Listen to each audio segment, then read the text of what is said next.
Hello and welcome. We're just a few days away from the union budget, and this budget is important because it's also the last full budget of Modi 2.0 before the government gets into election mode. To get a sense of the expectations within India Inc. and the big takeaways from Davos, we are joined at the India Today and Business Today studio at the World Economic Forum by four leading lights of Indian industry. I want to start by welcoming Sanjiv Bajaj, currently the president of the Confederation of Indian Industry. Welcome, Sanjiv. Great to have you with us. Also the managing director of Bajaj Finserv. Flanking him, we've got Chandrajit Banerjee. Chandrajit Banerjee runs the CII as its director general. Right next to him, welcome CB. We've got Mr. Dinesh Khara, the chairperson of the State Bank of India. And lastly, I have Shobana Kamineni, executive vice chairperson of Apollo Hospitals.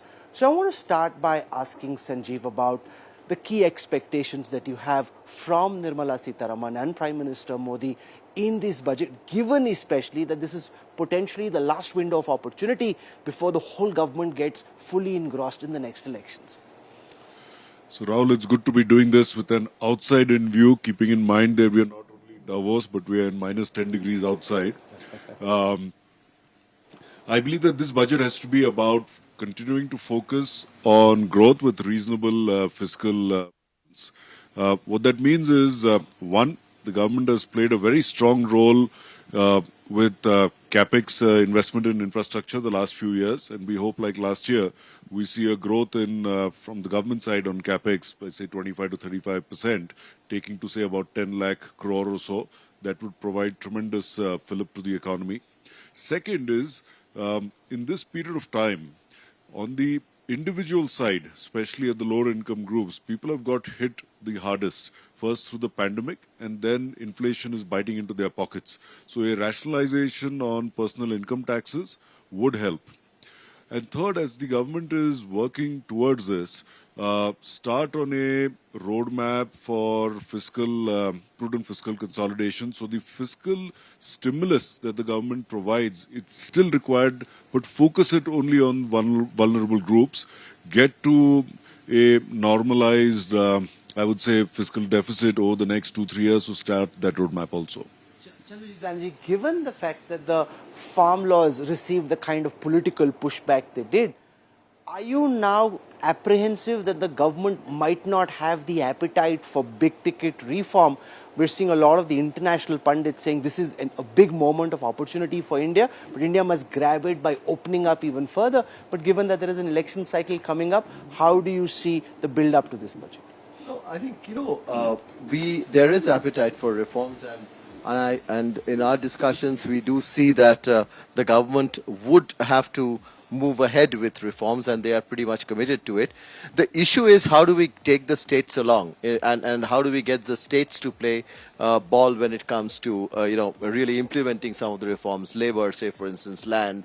All of that requires a lot of states to kick in very strongly.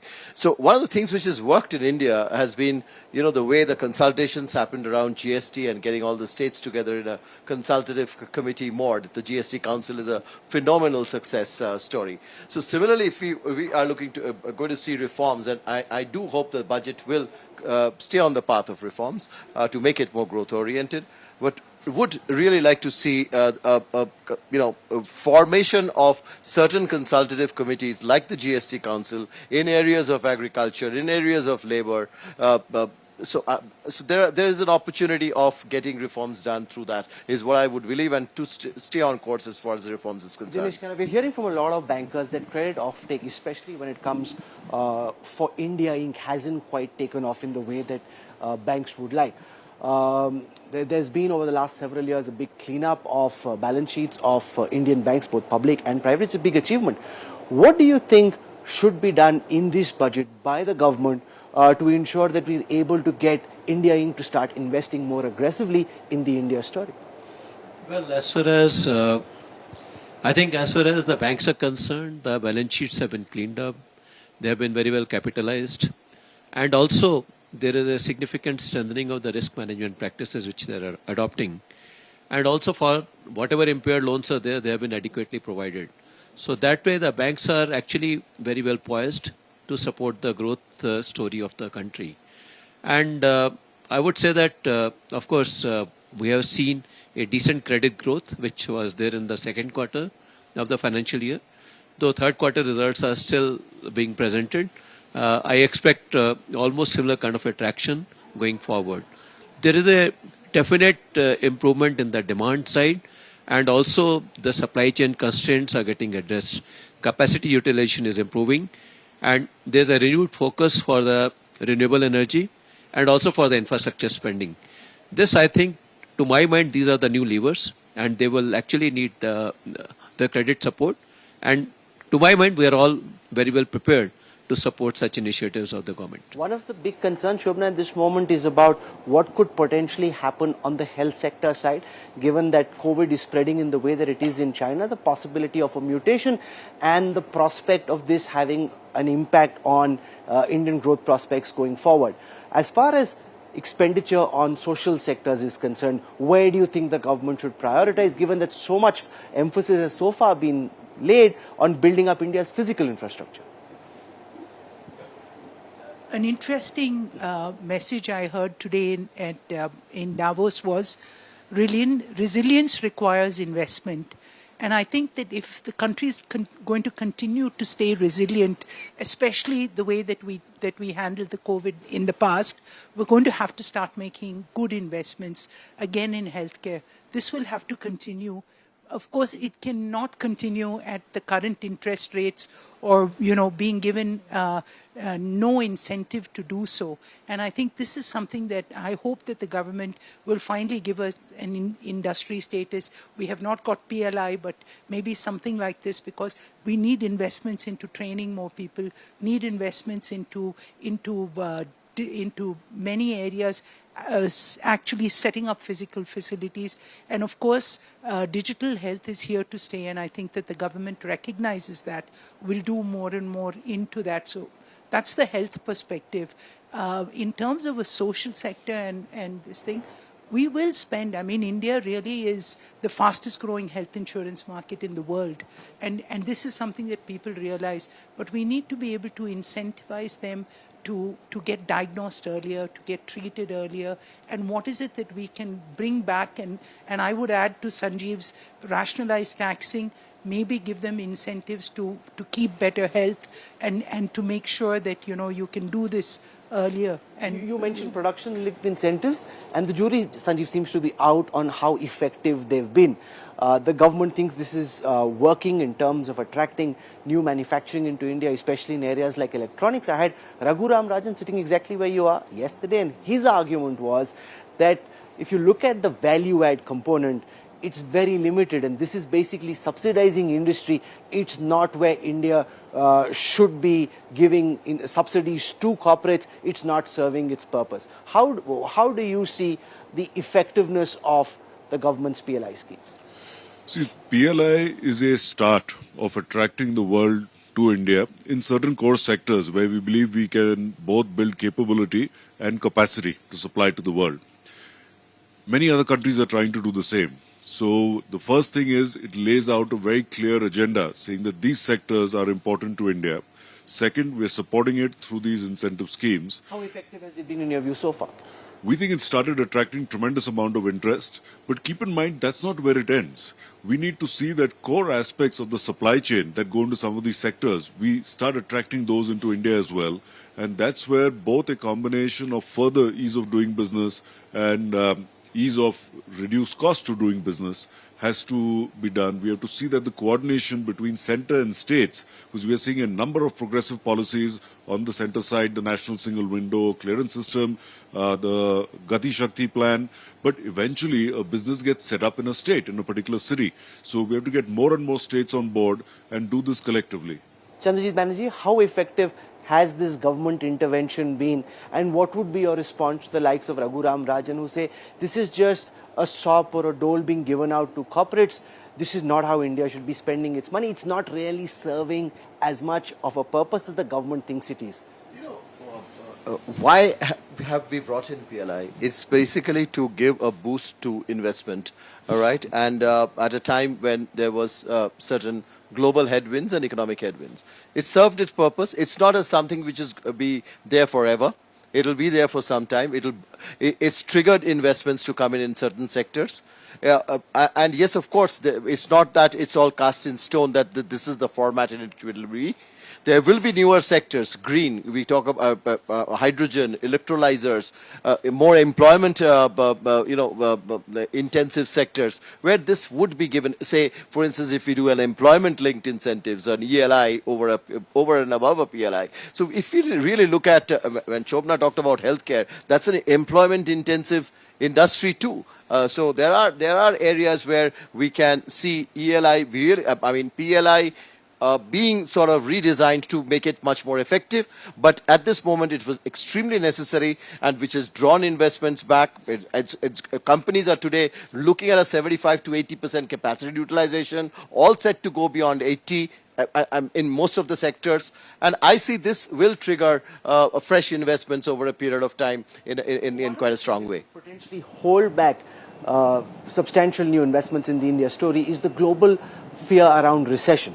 Dinesh, Khara, how concerned are you that given that growth is slowing globally, that 70% of the economists surveyed here at the World Economic Forum said they suspect that there will be a recession this year, that this would not just sour the mood, but also ensure that India doesn't make as much use of the opportunity that global geopolitical headwinds provide us? Well, I would like to see this question in the context of India as well as in the context of the globe. So when I interacted with various CEOs, what I'm gathering is that this is the calendar year 23 is going to be the year of contrast. The first half perhaps will see some of the recession coming in, but the second half will see the recovery from the recession. And many of the CEOs are also indicating that the US might get into only shallow recession, and as far as the second half is concerned, they'll be out of it. The time period might differ from the continent to continent, but this is likely to be the scenario. But when it comes to India, I would say that 85% of the domestic economy is actually getting influenced by the domestic demand. So the kind of demand which we are seeing, I don't see that there's any likelihood of a recession coming into India. That is what my sense is. The only thing is that if at all the global recession might impact our export sector, and the kind of stories which we are listening, the kind of perception which we have gathered from various CEOs, my sense is that it might disrupt for a very short while as far as the exports are concerned, but eventually we should be in a position to come back. And when I talk about that, I also would like to mention that people have started talking about the likely resurgence of the China as well. So which means that's a new market which will also be available, and even the kind of dampening effect which will be there on the export. Does that take away some of the enthusiasm from the India story, given the fact that a lot of big companies were looking to diversify out of China, thinking that China may not be available as a market and as a manufacturing base in the way that it was, but in the manner in which you just turn the tap and say now we're open? Does that take the lure away from the India opportunity to some extent? No, it actually does not take the lure away at all, Rahul. Because let's keep in mind, global companies have long-term capital investment already in China. They're not shutting those plants down.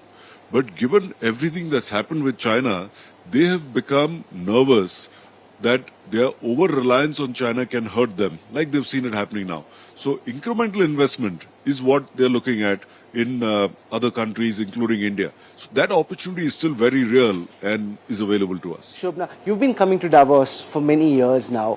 What message have you picked up in all your global interactions? What's the message you think the world is sending to India right now? See, one is, I think that you put it in perspective, that you've come out, that these couple of years has been a pandemic, there's been a war, and, there's been this huge inflation and supply chain, problems that we've had around the world. So in no time in history have all these come together, but everyone feels that the way that most of the world has handled this has been actually quite superior, and which is why we're talking about a mild recession. But I think here we look at it as the problem is really about slow growth. And I think that's India's problem, because as an economy, we can't afford to be a 6% economy. We need to find those levers to be an 8% economy. So I think here's the time where there's huge opportunity, because everywhere I went around Davos, when Sanjiv spoke about, China being open, I met 3 manufacturers of medical equipment, and they said, look, we have big capacity in China, but we're looking to bring it, lots of it, back to India. But what we're looking for, and when I asked them, they said, we need the infrastructure around it. It's almost, medical manufacturing is like an auto plant.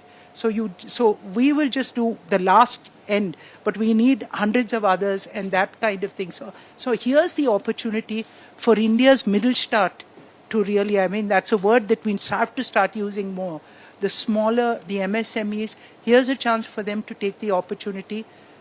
We need Dinesh to give us money at cheaper prices, and then and we need to get that spirit back. So everyone thinks this is India has opportunity, not just domestic, but the availability. And what they want to do is, they are also not coming to India for domestic. They're saying, we will open this up to the globe or the region. And I think India being, leading the G20 this year, and the way that we've handled the situation, plus we're a country with good political stability, this is an opportunity. And that's the message. You can't walk 10 steps down that promenade without seeing something about India. No, but that could be for 2 reasons. One, that India is really growing in a big way. The possible other reason is others don't think of this being as cool and attractive as it was in the past, and the Indians are the only ones dancing in the snow.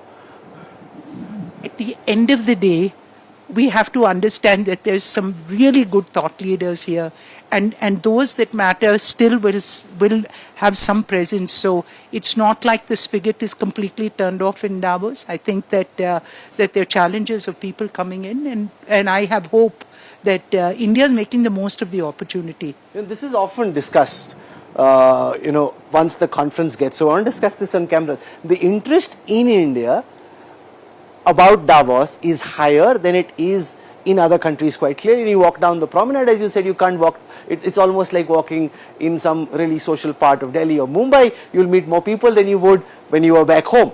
Now, why is that? And is that a good thing or a bad thing? Basically, has the rest of the world turned the music off and the Indians are the only ones dancing still? Or do you think because our economy is where it is in its growth journey at this moment, it's important for us to be here? See, India offers a dual opportunity, a huge domestic market, which is now crossing a per capita GDP, where it becomes very relevant to many of these companies. And second, also, as we've talked about, a manufacturing hub, talented, low-cost people that are available in large amounts. And that's why the world is looking at us. And as you're saying, the narrative, Rahul, 5-7 years ago, India was nowhere to be seen. Whereas now, in every second discussion, India is there. But that is only showing us interest. We have to work to convert that into action. That's going to be very important. Okay, so what's the message that Davos, Chandrajit Banerjee, you think is sending back to India? What do you think these global companies would like to see in the short term to turn that opportunity into actual investment or interest into investment? So, number one, I think Indian companies are, yes, okay, they are Indian companies, but they are global companies. And when you walk down the promenade, when you see certain names, you like to call them Indian companies. Of course, they are Indian companies, but they are global companies.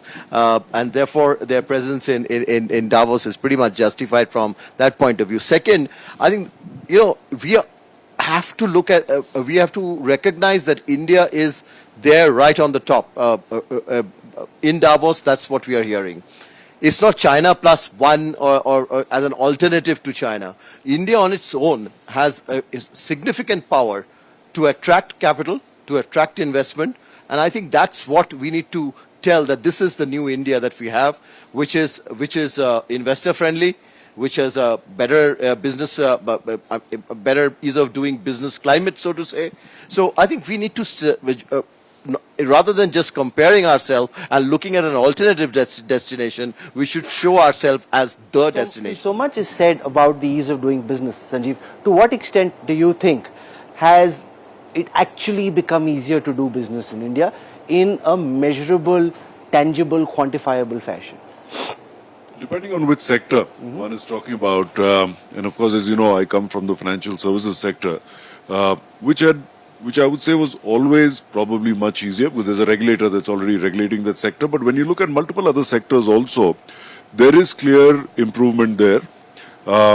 If you look at a whole bunch of regulations, the government on a regular basis is coming to us also as to CII and is looking to decriminalize business laws. And right from the very top, we have heard that why should there be criminality in business laws, which is a very positive direction. But we have to keep in mind that this is a moving game. We can't be stagnant. And as I mentioned earlier, much tighter coordination and alignment between center and states. And the GST Council has shown that this is possible. We need this to happen for land. We need this to happen for labor. We need this to happen for water so that we can move fast. Chandrajit Banerjee, this is the year of India's G20 presidency. What does that mean for India Inc.? What can be done by Indian companies to ensure that whatever happens geopolitically on the foreign affairs front is a different matter? You also have, for example, the B20, business getting together. What can be done to try and make the most of India's G20 presidency? So, let me look at the G20 from the prism of B20 because you mentioned so, and we are deeply involved in the B20. I think this is a year of opportunity of attracting investments into India. It's a window of opportunity also when you really need to get certain things corrected at the state level, as was discussed, in terms of, to create a more conducive, facilitative ecosystem for investment. Third, we really need to show certain areas of global leadership, green, say for instance, sustainable businesses. So, how do we really integrate with the global value chain, so to say? So these are opportunity windows that have the G20 and B20 brings for India, and I think that's exactly what the India Inc. will work upon to see how we capitalize on them. Dinesh, does that provide an opportunity, or do you see this mostly as being good talk, you make the right noises, but not much ultimately may come out of it from a industry perspective? No, certainly this will actually give a adequate fillip to the investment by the industry also. In what way? See, particularly when it comes to the green energy which is being talked about, it's absolutely a new lever which is being exploited now in the country. And when it comes to GST, what we talk about in terms of the green and also in terms of the governance, when we are evaluating various credit proposals, we are actually seeing them from the prism of the ESG also. And similarly, now for instance, the hydrogen mission, it is going to open up new opportunities altogether. And when it comes to renewable energy, when it comes to energizing the solar pump set through the green, it's absolutely new dimension. Solar panels, solar cells, where we were dependent upon China to a greater extent, we are seeing the capacity getting added in last 1 year itself in the country. No, but what's your current outlook on inflation and on interest rates? Do you see that being, to what extent do you see that being an impediment in credit offtake? See, I would say that from the peak, the inflation in the country has already come down by about 200 basis points. And for us, it was more of an imported inflation as compared to the domestic inflation. As far as the supply chain constraints are concerned, they have also been addressed. Rural sector also, agri production is quite on the upswing. Even that is getting addressed. So I think, to my mind, inflation is something which is manageable. We might have to face some kind of a global impact in the sense that if the Fed increases the interest rate, we might have to increase, but I would expect that soon thereafter there should be pause, which will go a long way in terms of supporting the growth initiatives in the country. Shobana, do you see the threat of the pandemic as now being in the past, being looked at in the rearview mirror or in the windscreen? I think we always have to be cautious. So it's not that, you take caution out of this thing, because this is a heightened tension world in many ways. But the real thing of resilience is to find ways that will be able to mitigate it. And I spoke to Adar the other day that I said, when are you coming out with, the variant vaccine? And he said, yes, I'll have something ready in a week. So the fact that we're moving along with it, so India has the capability to deliver it, India has the capability to manufacture it, and I think the healthcare system has always shown its ability to stand, firm and to be able to combat it. So I would worry least about India, managing the pandemic. But what's more important is how the world is going to look at it and what's going to happen. And as long as the variants remain, kind of milder as they have become. This is a time when the world is caught in a polycrisis, multiple crises playing themselves out at the same time. And the good thing is that Indians are used to dealing with different kinds of crises. In a lot of the European world or even in the United States, they like things more stable. Indians are used to some kind of jugaad and swinging it, and therefore, hopefully, this will be an occasion where India will seize the opportunity. Sanjiv Bajaj, thank you so much for taking our time. Chandrajit Banerjee, Dinesh, Khara and Shobana, I really appreciate you taking our time and joining us here. Thank you. Thank you. Thank you.